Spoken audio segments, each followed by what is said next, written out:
Hello and welcome to Desire Dilemma, a podcast that amplifies immigrant voices in America. I'm Funmi Apantaku-Onayemi, your host. I welcome our guest, Mrs. Elide Piechoki, to our conversation about the desires and dilemmas of being born in America to Italian and Croatian immigrant parents, the challenges she faced in her younger years, and her insight into the cultural divide between immigrant parents and their adult children today. Our podcast psychotherapist, Mr. Lawal, will guide our discussion with suggestions for new immigrants. Please stay with us as we discuss how immigrants can adapt to the norms of America for their own psychological wellness. Mrs. Elide Piechoki was born in America to an Italian father and a Croatian mother. In 2022, Italian Americans' population in the U.S. was 16 million, which amounts to 4.8% of the U.S. total population. Most Italian Americans reside in New York City. The first set of Italian immigrants who came to America in the 1800s were farmers and laborers from southern Italy and Sicily. They came seeking a better life. They came through Ellis Island in New York, the primary entry for immigrants at that time. Italian Americans have a rich cultural heritage that includes art, music, literature, and cuisine. Italy is famous for its cuisine that includes pizza and pasta. The country is also known for its fashion industry that includes brands such as Prada and Versace. Welcome to the podcast, Ms. Ellie. Thank you. Mr. Lawal, good day to you. Good day to you. It's a pleasure to be here. Ms. Ellie, tell us about your upbringing. Well, I was raised in an entirely Italian community. I thought if the whole world was Italian. We didn't have much to do with the Croatian end of it because we just saw her people maybe 2-3 times a year. And my mother was totally incorporated into the Italian community. I went to a Catholic school. For us at that time, the parish was community. I mean, the church was everything. You know, we went to the Catholic school, and it was great until when I was in 4th grade, I transferred to another school that didn't have so many immigrant children there. And it was difficult for me because I kind of stood out, you know, like, hey, bully me. So the beginning years were a little difficult. So what did your parents do right in raising you despite their immigration status? Oh, you know, when you showed me the questions yesterday, and I was really thinking about it, and I think that they did 3 things for me that are main. One, they taught me to respect. You know, to respect others, to respect ideas, to respect the community and my place in it. 2, they gave us a work ethic. You know, we had to do what we had to do. And thirdly, they taught us that we could do anything that we needed to do. Like if I said, oh, I'm afraid to do that, it was like, well, so what? Do it anyway. And I think those 3 values are what I passed on to my children as well. Mr. Lawal, what would you say to that in terms of the values that she was left with, which is to respect others, to work hard? I will imagine that most immigrants come in with that thought, the thoughts of the fact that we are in America, we were now equipped to do whatever we want to do or whatever we want to become, and then to respect others, respect our community, and respect ourselves. I think those are very, very strong values. Yes, those are strong values. The issue with it is that you come in with a very strong determination that you are going to succeed and things like that. Then on getting here, then you are faced with a lot of things that are unclear to you. That kind of put a damper on your, determination. It doesn't stop you. You know, I mean, you probably still have that motivation to do what you need to do, but, the unexpected is, coming to the country, people usually don't think about, possible issues that may occur most people in general are very excited to be here. So when they start seeing, things that doesn't go with their belief system, then that kind of, slow them down. But usually overall, the determination is there. And as we all know, most immigrants, end up surviving and thriving in America. So, Miss Ali, could you tell us, what did you wish that your parents did differently? I don't think that there's anything that I really wish was different. I think that they gave us a really good foundation. And, the one important thing I think in immigrants was their community. Like, what he's saying about, the difference between the country that they came from and where they landed, like here. But they had each other.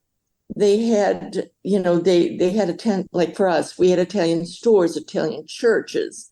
And so they got support from each other. And I'm throwing this in, but when their community dissipated, that was a horror for my parents, because think about it, they didn't have anybody to share memories with. They moved in, like my parents moved in with us, but there were no other Italians around. Wow. There was, that the Italian church was not there anymore. And so that was a huge breakdown for them in their later years. That must have been quite sad. It was really sad for them because, like, my father and my mother both became depressed. It was difficult for them because, though they lived with us and they were more than welcome, because in our culture, we never would have put them in a nursing home or anything like that, so that they did have some community with us, but they lost their peers. That leads to another thing. When immigrants get older, they have a different set of issues. You look at somebody, getting to geriatric age and their support system begins to dwindle. You don't have all the old friends around you. You cannot really go to places that you usually go to. So it becomes very difficult when you are growing up in an environment that is not originally your place, so to say. We know that immigrant parents struggle with the cultural divide between themselves and their adult children. And talking about being at the elderly age, did you have to deal with that in your case? First of all, I wanted to go to school. When I said I'm going to go to college, my parents said no, and I went to work and they supported me and they were proud of me once I became a teacher, But I look at my children and we live in the same country. There's a huge difference between my children and me. And then when you add on to that the cultural divide, it makes it difficult. So that what happens is, like, for me, really, I lived two lives. I lived one life to accommodate my parents, where I lived that culture, translated for them. But I lived another life, which was in the American community.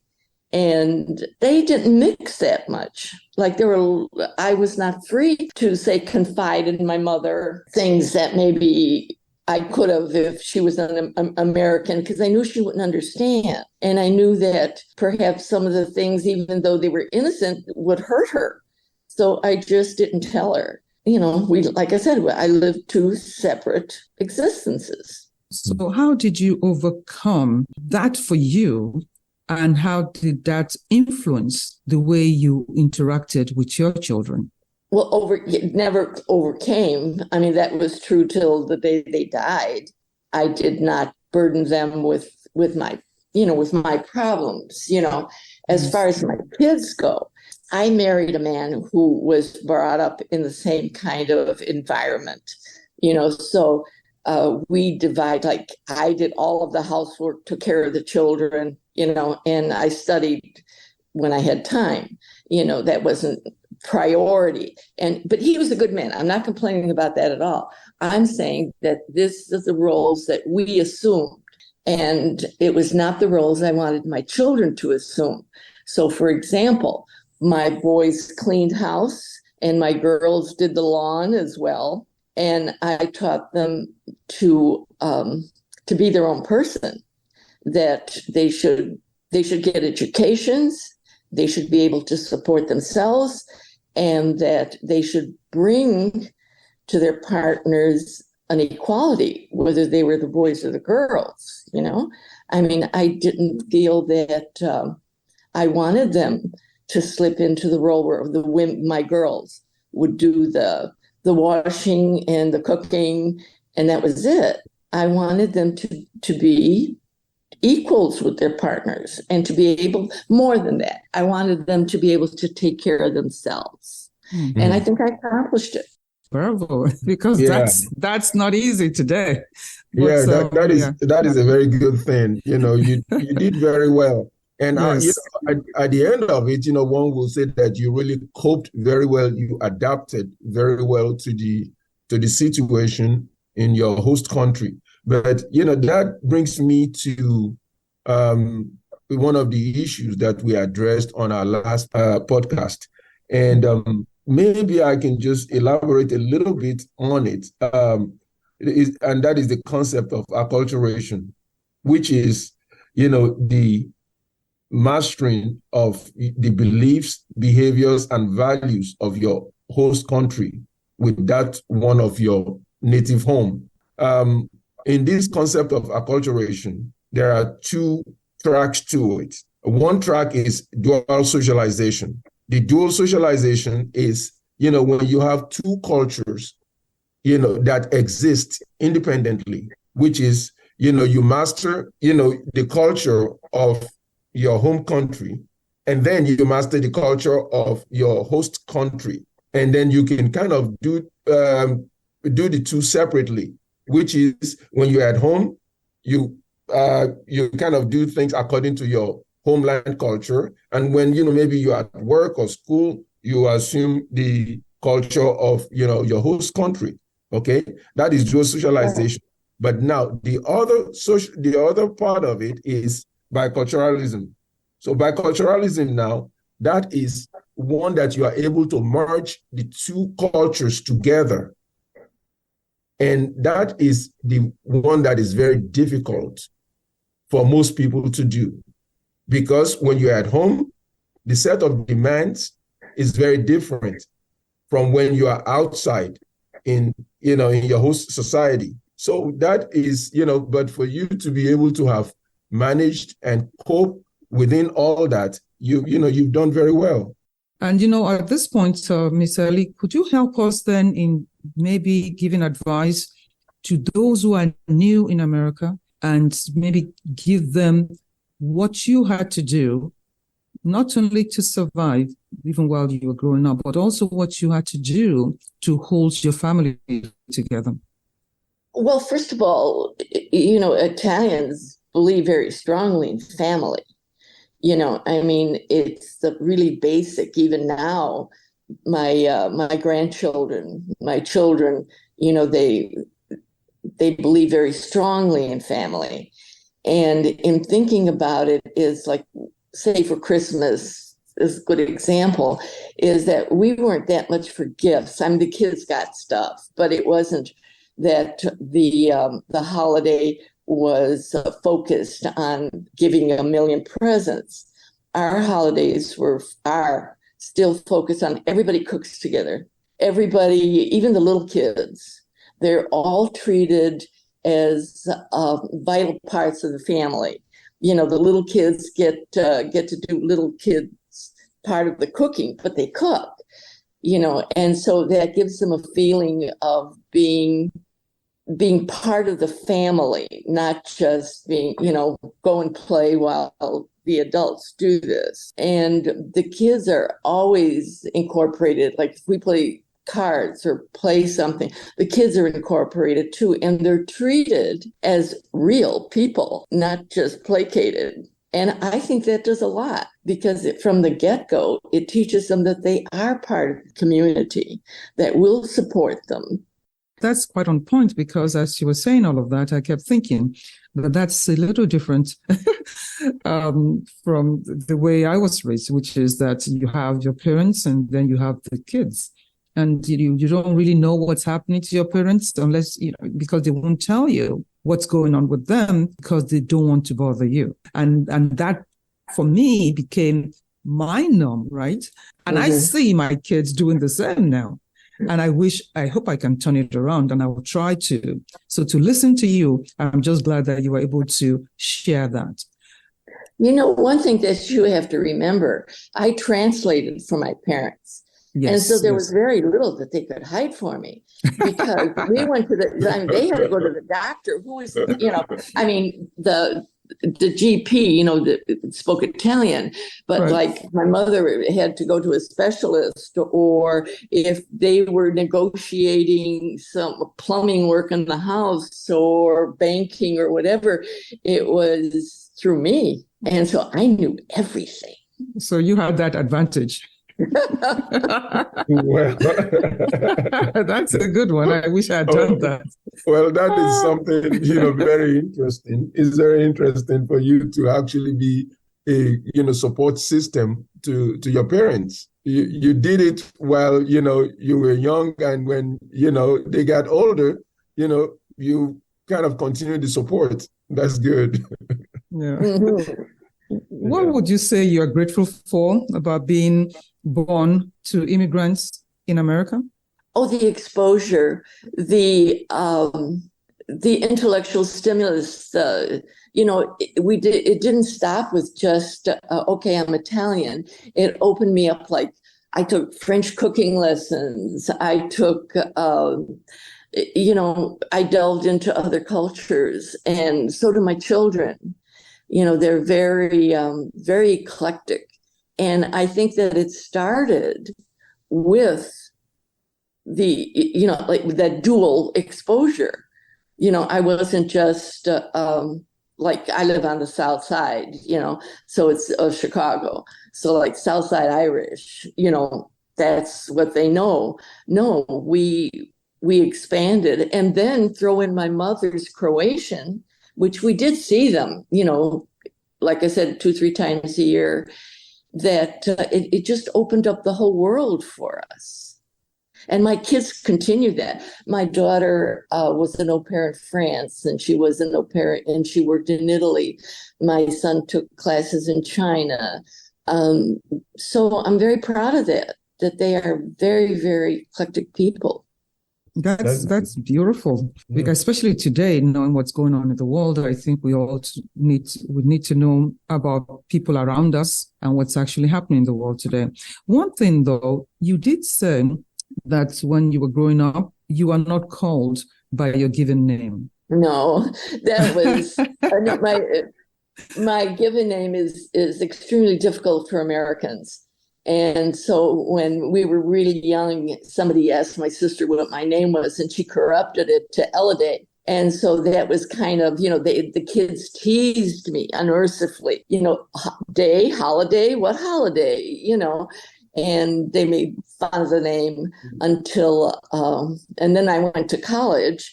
And of course, in college, lots of times they call you by your last name, So then the kids there would say, okay, we're not going to call you Miss Favaro. What do we call you? Because my name, I could tell who was talking to me by the way they pronounced my name. And even the other day, I went to the doctor, and the nurse came out, and she had the paper, to call the next client. And she was looking at it, and she was trying to say it.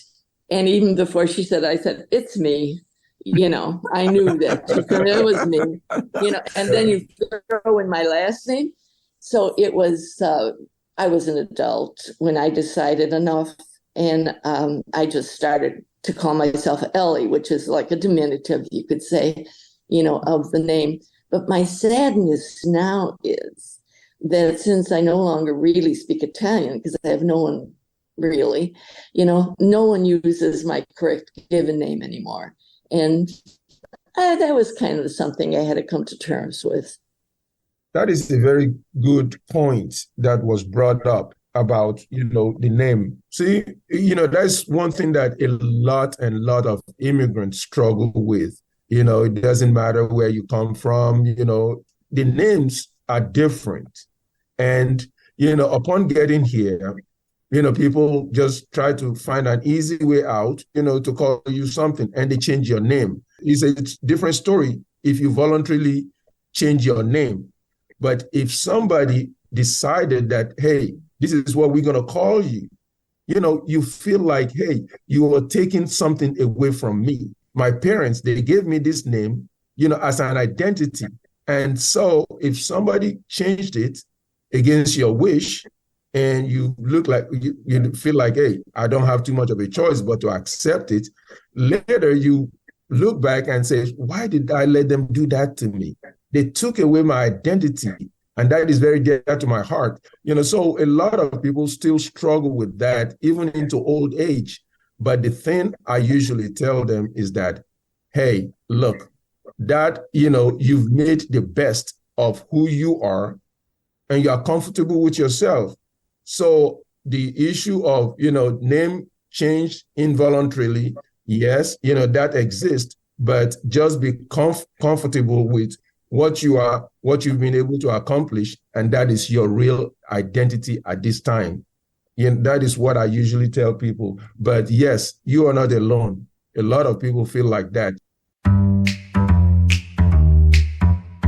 Thank you, Mrs. Piechoki, for your time, for sharing with us, and for this wonderful conversation we've had with you. Mr. Larry Lawal, thank you for your input, and we are grateful for your time. To our audience, thank you all for listening to our podcast on immigrants' desires to come to America and their dilemmas in staying in America. We hope that this information has been helpful and informative. America offers opportunities and challenges. With the right guidance and support, one can celebrate the good times and cope with the challenging times. Join us again next Friday as we bring you our next episode of Desire Dilemma, a podcast that amplifies immigrant voices in America. Please like, share, and subscribe to our podcast on YouTube. Feel free to contact us on desire.dilemma@gmail.com. Thank you and have a wonderful rest of your day.